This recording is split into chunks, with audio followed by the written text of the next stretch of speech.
Disney Storybook Collection. Animals.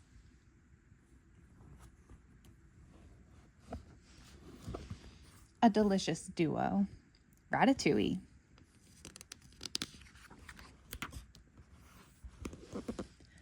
Alfredo Linguini walked into his restaurant one morning to the smell of a delicious mushroom and cheese omelet.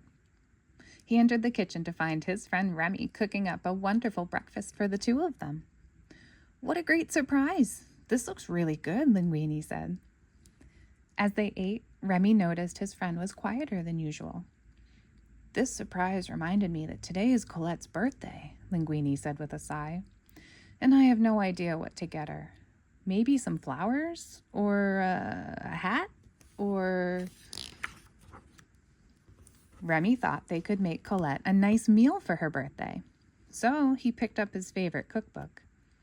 "Hey," Linguini said, seeing the book. "This gives me an idea. I can cook her something. I bet she'd love that." Remy sighed with relief, glad Linguini had figured out the same perfect birthday plan.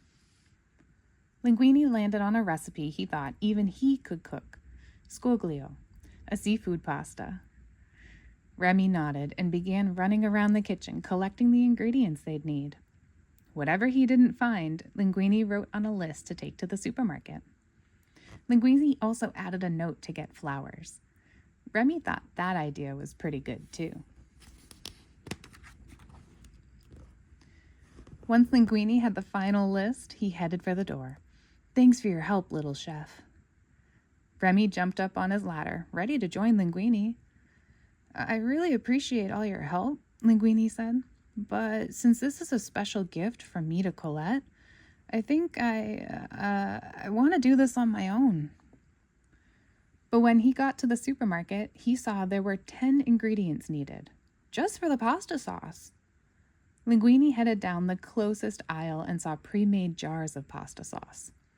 He knew Remy would never approve, but with so little time, he decided to grab a sauce and move on. Next on the list were some vegetables. The cookbook instructions had listed detailed steps for chopping and dicing and spiralizing, so he was happy to find a freezer full of pre-cut veggies. After the supermarket, Linguini headed for the fish market and flower stand by the river. The list said to buy fresh fish, like mussels, scallops, or shrimp. But Linguini spotted a sign advertising live lobsters. "That's as fresh as fish can get," Linguini thought.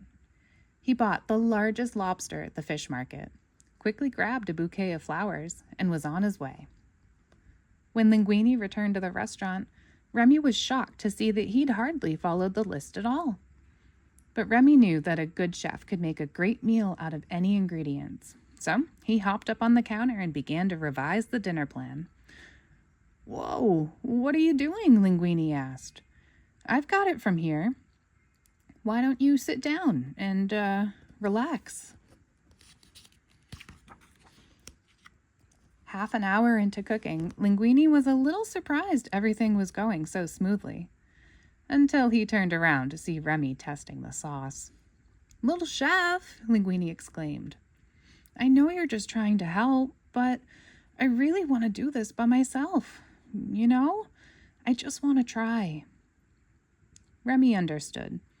Linguini was trying to do something from the heart, and Remy wanted to let his friend do just that.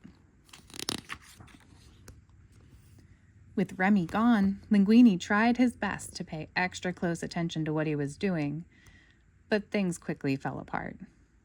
Just when Linguini thought things couldn't get any worse, the sauce exploded all over the kitchen.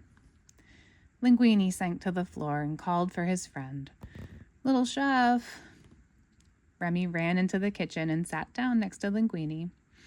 "I'm sorry, pal," Linguini said.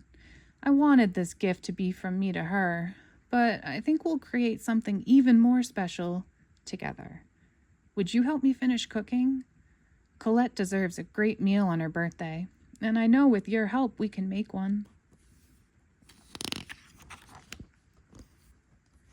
Remy got up and began running around the kitchen. Then he started flipping through the cookbook, searching for a different recipe. Eventually, Remy found something they could make together, using what Linguini had left from the store and what Remy had in the restaurant. Remy hopped on Linguini's head to get to work. Just as they finished cooking, Collette arrived. Linguini led her to a table. "Linguini by Linguini, and Little Chef," he announced. "This food smells amazing," she exclaimed, smiling. "How'd you know this was my favorite pasta? And flowers, too?" Linguini and Remy shared a knowing look. "I had a little bit of help," Linguini chuckled. "Happy birthday, Collette."